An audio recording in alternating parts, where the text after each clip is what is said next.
Of all the teams in the NHL, Judd Brackett gets hired by the Minnesota Wild. I'm Clay Emo. I'm at Canuck Clay on Twitter. I'm at Clayton Emo on Instagram. I'm the founder of the GLCPC, the Good Looking Canucks Positivity Club. This is my Canucks take, all in one take. It's Clay's Canucks commentary for Thursday, July the 9th. This is where you get Canucks insight that's positive and timely. So I just wrapped up my Zoom chat with Rick Dhaliwal. You'll see that on my channel as well. Make sure you check it out. Rick Dhaliwal absolutely brings the fire. He's like the Chris Tanev of Vancouver sports radio from a standpoint of it. He's reliable, he's a warrior, he's a hard worker, he's committed, he's loyal. And I just love, we had a quick chat, about 25 to 30 minutes or so, but so much in there. So make sure you check out my chat with Rick Dhaliwal today.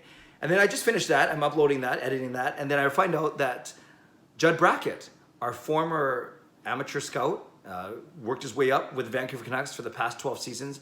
He just got hired by the Minnesota Wild as the director of amateur scouting, kind of the role that he wanted in Vancouver, or at least expanded responsibilities in that role. And it's ironic, of course, because Minnesota is Vancouver's opponent in the play-in series that's going to start later in about 3 weeks or so, at the start of next month. So I'm not, it's more ironic than anything. I'm not so worried that Judd Brackett's going to take all these trade secrets from the Canucks over to Minnesota, over to Minnesota so they can beat us in the play-in series. I'm not worried about that at all. In fact, I don't think there's anything that the Minnesota pro scouting department wouldn't know about the Vancouver Canucks, at least who they're playing against and what they can expect. There's nothing that Judd Brackett can bring to them that's going to help them in this particular series.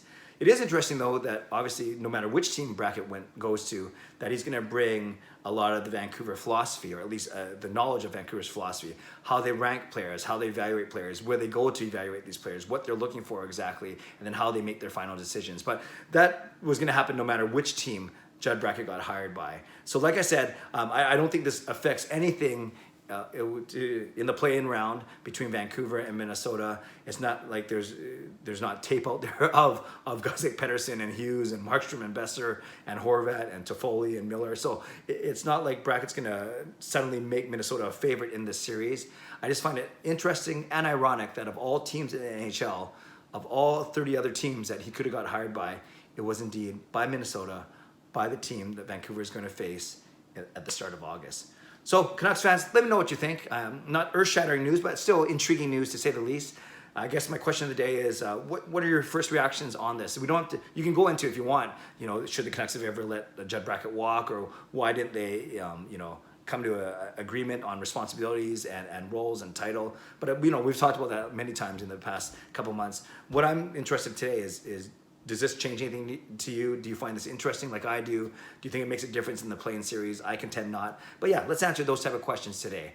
And don't forget to check out my Zoom chat with Rick Dhaliwal. You won't be disappointed. So much information in there as well.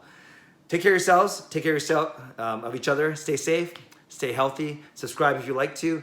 Like this video if you like to. And enjoy your day. God bless and go Canucks go.